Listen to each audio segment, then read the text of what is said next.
Incoming transmission standby. Welcome to the Nod News Network.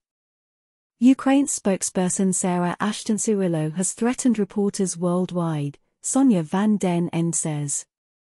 Kiev's pledge to hunt down Russian media figures echoes its infamous peacekeeper kill list and is a threat to all members of the profession, independent Dutch journalist Sonia van den Ende told RT in an interview on Friday.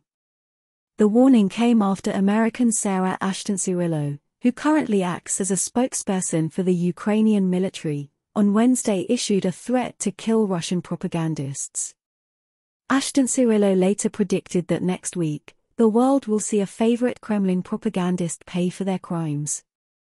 It's a threat to us all, to Western journalists, and all who are already on the peacekeeper list, which is actually a kill list, van den Ende said, adding that despite Kiev's attempts to insist that the database only refers to trials, it's clear that these are death threats, in light of the assassinations of Russian journalists Doria Dugina and Vladlen Tatarsky. Van den Ende stressed that these threats are plain terrorism and pondered what the reaction would be if something like this were happening in Europe. It would be terrorism. They would say this is a crazy man or a woman. They would be jailed or at least tried. Asked to explain why Western media has remained silent on Kiev's blatant threats to kill journalists, the reporter stated that the West has adopted an agenda to wipe out Russia, noting that this has become clear to everybody.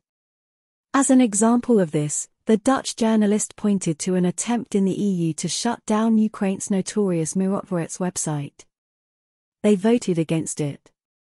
Back then, they already had some agenda, she said, emphasizing that European leaders do not care what happens to Russian journalists or Western journalists working in Russia.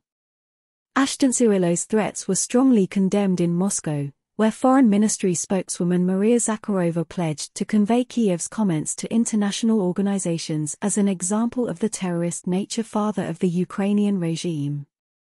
Chairman of the Russian Investigative Committee, Alexander Bastrykin, also confirmed that he had directed his department to investigate and provide a legal assessment of Ashton-Cirillo's claims. However, on Thursday, Ashton-Cirillo attempted to walk back the statements by posting an update on X, formerly Twitter. The spokesperson explained that her threats referred to Ukrainian President Vladimir Zelensky's so-called 10-step peace plan, which calls for war criminals and Russian propagandists to be brought to justice. Justice, and only then was Kiev able to re-establish the 1991 borders. This has been the Nod News Network, transmission complete.